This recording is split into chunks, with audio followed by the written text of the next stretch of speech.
News 18 ಕನ್ನಡದ digital ಕಂಟೆಂಟ್ಗೆ ಸ್ವಾಗತ. ನಾನು ಚಂದ್ರಕಾಂತ್ ಸುಗಂಧಿ. ಬೆಳಗಾವಿಯಲ್ಲಿ ನಡೆದಿದೆ ಎನ್ನಲಾದ ಬಹುಕೋಟಿ ಹಣ ದುರುಪಯೋಗ ಪ್ರಕರಣದ ತನಿಖೆಯನ್ನ ಸಿಐಡಿ ಅಧಿಕಾರಿಗಳು ಈಗ ನಡೆಸ್ತಾ ಇದ್ದಾರೆ. ಏನು ಪ್ರಕರಣದ ಆರೋಪಿ ಶಿವಾನಂದ ನೀಲಣ್ಣ ಅವರು ಬೆಂಗಳೂರಿಗೆ ಶಿಫ್ಟ್ ಮಾಡಲಾಗಿದ್ದು, ಬೆಂಗಳೂರಿನಲ್ಲಿ ವಿಚಾರಣೆಯನ್ನ ತೀವ್ರಗೊಳಿಸಲಾಗಿದೆ. ಅನೇಕ ಆಯಾಮಗಳಲ್ಲಿ ಈ ಒಂದು ಪ್ರಕರಣದ ತನಿಖೆ ನಡೀತಾ ಇದ್ದು, ಈಗ ಕರವೇ ಜಿಲ್ಲಾಧ್ಯಕ್ಷನಿಗೂ ಕೂಡ ಒಂದು ಸಂಕಷ್ಟ ಎದುರಾಗಿದೆ. ಏನು ಐಷಾರಾಮಿ ಕಾರ್ ಗಿಫ್ಟ್ ಪಡೆದ ಹಿನ್ನೆಲೆಯಲ್ಲಿ ನೋಟಿಸ್ ಜಾರಿ ಮಾಡಲಾಗಿದೆ. ನಾಳೆ ಬೆಳಗ್ಗೆ ಅಂದ್ರೆ 26 ಬೆಳಗ್ಗೆ 9 ಗಂಟೆ ಒಳಗಾಗಿ ಹಾಜರಾಗುವಂತೆ ಸಿಐಡಿ ಅಧಿಕಾರಿಗಳು ಈಗ ಖಡಕ್ ಸೂಚನೆಯನ್ನು ಕೊಟ್ಟಿದ್ದಾರೆ. ಇಲ್ಲವಾದಲ್ಲಿ ಹಾಜರಾಗದೇ ಇದ್ದ ಪಕ್ಷದಲ್ಲಿ ಬಂಧಿಸುವಂತಹ ಸಾಧ್ಯತೆ ಇದೆ ಅಂತ ಹೇಳಿ ಈಗ ಸಿಐಡಿ ಮೂಲಗಳಿಂದ ಮಾಹಿತಿಗಳು ಲಭ್ಯವಾಗಿವೆ. ಈ ಒಂದು ಪ್ರಕರಣದ ಬಗ್ಗೆ ಡೀಟೇಲ್ ಆಗಿ ಹೇಳ್ತೀನಿ. ಅದಕ್ಕೂ ಮೊದಲು ನ್ಯೂಸ್ 18 ಕನ್ನಡದ ಯೂಟ್ಯೂಬ್ ಚಾನಲ್ ಸಬ್ಸ್ಕ್ರೈಬ್ ಮಾಡಿ, ಹಾಗೇನೆ ಬೆಲ್ ಐಕನ್ ಒತ್ತೋದನ್ನ ಮರೆಯಬೇಡಿ. ಹಾಗೇನೆ ನ್ಯೂಸ್ 18 ಕನ್ನಡದ ಫೇಸ್ಬುಕ್ ಮತ್ತು ಇನ್ಸ್ಟಾಗ್ರಾಮ್ ಪೇಜ್ ಅನ್ನು ಕೂಡ ಫಾಲೋ ಮಾಡಿ. ಬೆಳಗಾವಿಯಲ್ಲಿ ನಡೆದಿದ್ದೇನಲ್ಲದ ಬಹುಕೋಟಿ ವಂಚನೆ ಪ್ರಕರಣ ಈಗ ದಿನಕ್ಕೊಂದು ತಿರುವನ್ನ ಪಡಿತಾ ಇದೆ. ಇತ್ತೀಚೆಗೆ ಏನು ಅಂತಂದ್ರೆ, ಯಾರು ಹೆಚ್ಚು ಹಣ ಹೂಡಿಕೆಯನ್ನ ಮಾಡಿ ಅವರಿಂದ ಹೆಚ್ಚು ಲಾಭವನ್ನು ಪಡೆದಿದ್ದಾರೆ ಅವರಿಗೂ ಕೂಡ ಕರೆದು ವಿಚಾರಣೆಯನ್ನ ಮಾಡಕ್ಕೆ ಮತ್ತು ಅವರಿಂದ ವಾಪಸ್ ಹಣ ಪಡೆಯಕ್ಕೂ ಕೂಡ ಏನು ಸಿಐಡಿ ಅಧಿಕಾರಿಗಳು ಚಿಂತನೆ ನಡೆಸಿದ್ದಾರೆ ಅಂತಕ್ಕಂಥ ಮಾಹಿತಿಗಳು ಲಭ್ಯವಾಗಿತ್ತು. ಈಗ ಏನು ಶಿವಾನಂದ ನೀಲಣ್ಣ ಅವರ ಕಡೆಯಿಂದ ಯಾರು ಐಷಾರಾಮಿ ಗಿಫ್ಟ್ ಪಡೆದಿದ್ದಾರೆ ಅವರ ವಿಚಾರಣೆಯೂ ಕೂಡ ಈಗ ಸಿಐಡಿ ನಡೆಸಕ್ಕೆ ಸಿದ್ಧತೆಯನ್ನು ಮಾಡಿಕೊಂಡಿದೆ. ಈ ನೆಲೆಯಲ್ಲಿ ಕರವೇ ಪ್ರವೀಣ್ ಶೆಟ್ಟಿ ಬಣದ ಜಿಲ್ಲಾಧ್ಯಕ್ಷ ಅಭಿಲಾಷ್ಗೆ ನೋಟಿಸ್ ಅನ್ನ ಜಾರಿ ಮಾಡಲಾಗಿದ್ದು, 26 ಬೆಳಗ್ಗೆ 9 ಗಂಟೆ ಒಳಗಾಗಿ ಮಾಳಮಾರುತಿ ಪೊಲೀಸ್ ಠಾಣೆಗೆ ಹಾಜರಾಗುವಂತೆ ನೋಟಿಸ್ ನಲ್ಲಿ ಸ್ಪಷ್ಟವಾಗಿ ಸೂಚನೆ ಮಾಡಲಾಗಿದೆ. ಪ್ರಮುಖವಾಗಿ ಏನು ಅಂತಂದ್ರೆ, ಮೇ 14ರಂದು ಏನು ಶಿವಾನಂದ ನೀಲಣ್ಣ ಅವರ ಕಚೇರಿ ಮತ್ತು ಮನೆಯ ಮೇಲೆ ಬೆಳಗಾವಿಯ ಎಸಿ ಶ್ರವಣ್ ಕುಮಾರ್ ನೇತೃತ್ವದಲ್ಲಿ ಸಹಕಾರಿ ಇಲಾಖೆ ಮತ್ತು ಪೊಲೀಸ್ ಇಲಾಖೆ ಜಂಟಿಯಾಗಿ ಒಂದು ದಾಳಿಯನ್ನು ಮಾಡಲಾಗಿತ್ತು. ನಂತರ ಬಂಧನ ಆಗಿತ್ತು. ಬಳಿಕ ಸಿಐಡಿಗೆ ಈ ಒಂದು ಕೇಸ್ ಹಸ್ತಾಂತರ ಮಾಡಲಾಗಿದೆ. ಸಿಐಡಿ ಅಧಿಕಾರಿಗಳು ಈಗ ಬೆಂಗಳೂರಿನಲ್ಲಿ ಶಿವಾನಂದ ನೀಲಣ್ಣ ಅವರಿಗೆ ಸೇರಿದಂತ ಬ್ಯಾಂಕ್ ಅಕೌಂಟ್ ಆಗಿರಬಹುದು, ವ್ಯವಹಾರ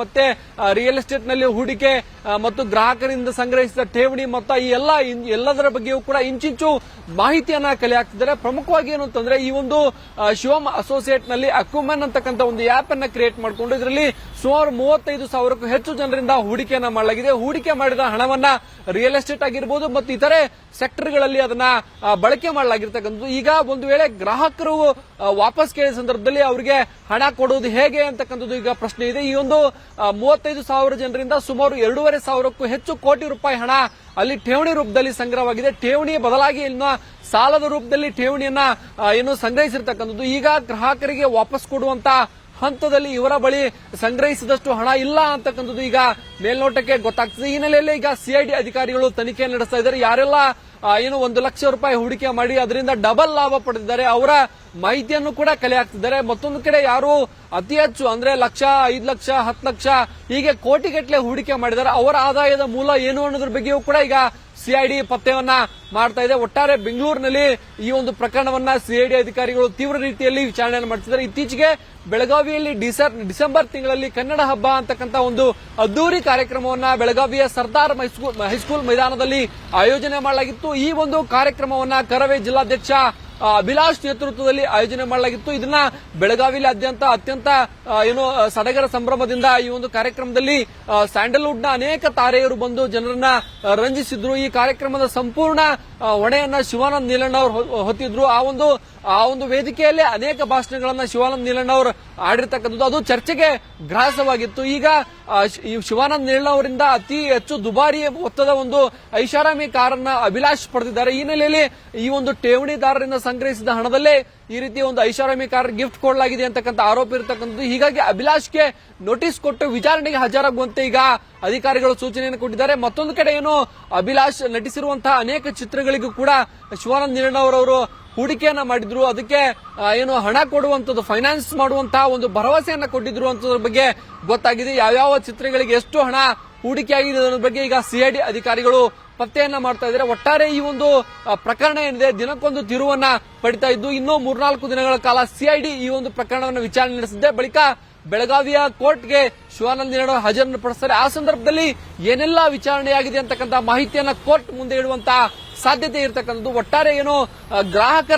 ಗ್ರಾಹಕರು ಕೊಟ್ಟಂತ ಏನು ಹಣ ಇದೆ, ಹಣವನ್ನ ಎಲ್ಲಿ ಹೂಡಿಕೆಯನ್ನ ಮಾಡಿದ್ದಾರೆ ಮತ್ತು ಆ ಹಣ ಸೇಫ್ ಆಗಿದೆಯಾ ಇಲ್ವಾ ಅನ್ನೋದ್ರ ಬಗ್ಗೆ ಈಗ ತನಿಖೆಯಿಂದ ಹೊರಬರಬೇಕಿದೆ. ಈ ನಿಟ್ಟಿನಲ್ಲಿ ಗ್ರಾಹಕರು ಕೂಡ ಈಗ ಮೊದಲು ಕೆಲ ಗ್ರಾಹಕರು ಆತಂಕಕ್ಕೊಳಗಾಗಿದ್ರು. ಬಳಿಕ ಏನು ನಡೆದಂತಹ ಬೆಳವಣಿಗೆಗಳಿಂದ ಒಂದೇ ಒಂದು ದೂರು ಮಾತ್ರ ಕಾಗವಾಡದಲ್ಲಿ ಇದುವರೆಗೂ ಎಫ್ಐಆರ್ ದಾಖಲಾಗಿದೆ. ಉಳಿದಂತೆ ಯಾವ ಗ್ರಾಹಕರು ಕೂಡ ಮುಂದೆ ಬಂದು ಎಫ್ಐಆರ್ ಅನ್ನ ಕೊಟ್ಟಿಲ್ಲ. ಕೇವಲ ಕರ್ನಾಟಕ ಅಷ್ಟೇ ಅಲ್ಲದೆ ಮಹಾರಾಷ್ಟ್ರ, ಗೋವಾದಲ್ಲಿ ಕೂಡ ಅನೇಕ ಮಾಜಿ ಸೈನಿಕರು, ನಿವೃತ್ತ ಸೈನಿಕರು ಈ ಒಂದು ಅಕ್ಯುಮೆನ್ ಆಪ್ ನಲ್ಲಿ ಹೂಡಿಕೆಯನ್ನು ಮಾಡಿರ್ತಕ್ಕಂಥದ್ದು. ಹೂಡಿಕೆ ಮಾಡಿ ಲಾಭ ಯಾರು ಅತಿ ಹೆಚ್ಚು ಪಡೆದಿದ್ದಾರೆ ಅವರ ಮಾಹಿತಿಯನ್ನು ಕೂಡ ಸಿಐಡಿ ಸಂಗ್ರಹಣೆ ಮಾಡ್ತಾ ಇದ್ದಾರೆ. ಮತ್ತೊಂದು ಕಡೆ ಏನು ಇಷ್ಟೊಂದು ದೊಡ್ಡ ಪ್ರಮಾಣದಲ್ಲಿ ಬ್ಯಾಂಕ್ ಅಕೌಂಟ್ಗಳಲ್ಲಿ ಟ್ರಾನ್ಸಾಕ್ಷನ್ ಆಗಿದ್ರೂ ಕೂಡ ಬ್ಯಾಂಕ್ ಅಧಿಕಾರಿಗಳು ಯಾಕೆ ಸುಮ್ಮನಿದ್ರು, ಈ ಅಕೌಂಟ್ಗಳನ್ನ ಯಾಕೆ ಹೈಡ್ ಮಾಡಿದ್ರು ಅನ್ನೋದ್ರ ಬಗ್ಗೆಯೂ ಕೂಡ ತನಿಖೆ ನಡೀತಾ ಇದೆ. ಸುಮಾರು 15 ಅಕೌಂಟ್ಗಳು 5 ಬ್ಯಾಂಕ್ ನಲ್ಲಿರೋದು ಈಗ ಮೇಲ್ನೋಟಕ್ಕೆ ಗೊತ್ತಾಗಿರ್ತಕ್ಕಂಥದ್ದು. ಈ ರೀತಿ ಮತ್ತೆ ಯಾರು ಐಷಾರಾಮಿ ಕಾರ್ಗಳು ಮತ್ತು ಐಷಾರಾಮಿಯಾಗಿ ಯಾರು ಗಿಫ್ಟ್ ಅನ್ನ ಪಡೆದಿದ್ದಾರೆ ಅವರ ವಿಚಾರಣೆಯೂ ಕೂಡ ಈಗ ಸಿಐಡಿ ಮಾಡಕ್ಕೆ ಮುಂದಾಗಿದೆ. ಒಂದು ವೇಳೆ ಅಭಿಲಾಷ್ ಇನ್ನೊಂದು ನೋಟಿಸ್ಗೆ ಸ್ಪಂದಿಸದೇ ಇದ್ರೆ ಬಂಧಿಸುವಂತ ನಿಟ್ಟಿನಲ್ಲೂ ಕೂಡ ಸಿಐಡಿ ಚಿಂತನೆಯನ್ನ ನಡೆಸಿದೆ. ಈಗಾಗಲೇ ವಕೀಲರ ಮೂಲಕ ಏನು ಸಿಐಡಿ ಅಧಿಕಾರಿಗಳನ್ನ ಅಭಿಲಾಷ್ ಸಂಪರ್ಕಿಸಿದ್ದಾರೆ ಅಂತಕ್ಕಂಥ ಮಾಹಿತಿ ಇದೆ. ಆದ್ರೆ ಅದೇನೇ ಆದರೂ ಕೂಡ ಕಾರ್ನೊಂದಿಗೆ ಏನು ಪೊಲೀಸ್ ಠಾಣೆಗೆ ಬಂದು ಹಾಜರಾಗುವಂತೆ ಖಡಕ್ ಎಚ್ಚರಿಕೆಯನ್ನ ಸಿಐಡಿ ಅಧಿಕಾರಿಗಳು ಸದ್ಯ ನೀಡಿದ್ದಾರೆ.